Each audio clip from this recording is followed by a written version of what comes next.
എൻ്റെ അമ്മോ ഈ ഏജ് ഓഫ് മാഡ്നസ് തന്നെയാണ്. ഏജ് ഓഫ് മാഡ്നസ് സെറ്റ് പടം. ഇത് രണ്ടും പകിടാണ്.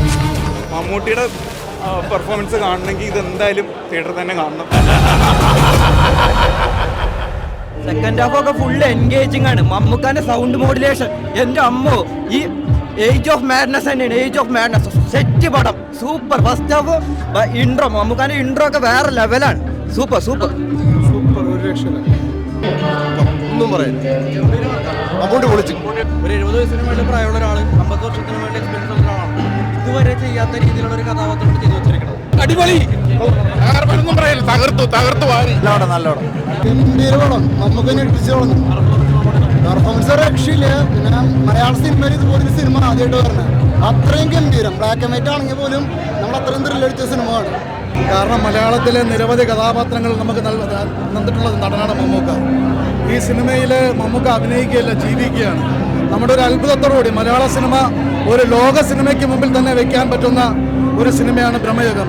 അത് രാഹുലിൻ്റെ ഡയറക്ടറാണെങ്കിലും ബാക്ക്ഗ്രൗണ്ട് മ്യൂസിക് എന്നാലും അതുപോലെ തന്നെ അർജുൻ അശോകനും സിദ്ധാർത്ഥ് ഭരതും അവരുടെ റോളുകൾ വളരെ ഗംഭീരമാക്കി. മമ്മൂക്ക ഒരു മലയാളി എന്ന നിലയിൽ നമുക്ക് അതിലേറെ അഭിനയിക്കും. എത്രത്തോളം അഭിനയിക്കാൻ പറ്റുമോ അത്രത്തോളം. ഇനിയും ഇതുപോലെ നിരവധി കഥാപാത്രങ്ങൾ മമ്മൂക്ക തരുമെന്ന കാര്യത്തിൽ യാതൊരു ഒരു അത്ഭുത മനുഷ്യനാണ് മമ്മൂക്ക. സിദ്ധാർത്ഥ് ഭരതന്റെ കരിയർ ബെസ്റ്റ് പെർഫോമൻസ് ആണ്. മമ്മൂക്ക ശരിക്കും അടിപൊളിയായിട്ടുണ്ട്.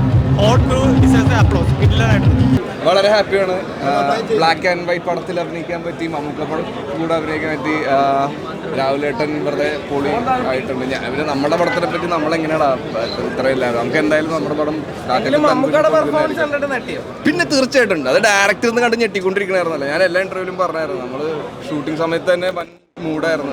ആദ്യത്തെ 2-3 മിനിറ്റിൽ നമ്മൾ 18ാം സെഞ്ചുറി എന്നിവർ കാണിക്കുന്ന പോർച്ചുഗീസിൻ്റെ അധിനിവേശ കാലമാണ് കാണിക്കുന്നത്.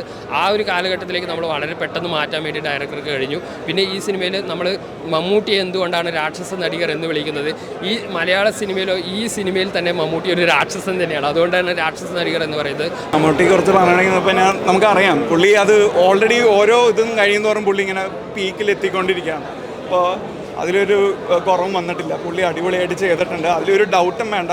മമ്മൂട്ടിയുടെ പെർഫോമൻസ് കാണണമെങ്കിൽ ഇത് എന്തായാലും തിയേറ്ററിൽ തന്നെ കാണണം. ഇത് ഭയങ്കര രസമുണ്ട് കാണാൻ. ബ്ലാക്ക് ആൻഡ് വൈറ്റ് തന്നെ എടുക്കണത്. കളറായിട്ട് എടുത്തെങ്കിൽ ഇത്രയും തോന്നല. എൻ്റെ മനസ്സ് പറഞ്ഞാൽ അത്രയും പോരാ. ഈ കളറായിട്ടായിരുന്നെങ്കിൽ ഇത് ബ്ലാക്ക് ആൻഡ് നമുക്ക് എവിടെ ഇനി കളറാകാൻ? നമുക്ക് കളറായിട്ട് എത്ര വർഷമായി അതറിയില്ലേ? നിങ്ങൾ എത്ര വർഷം ഇതിൽ വന്നിട്ട്?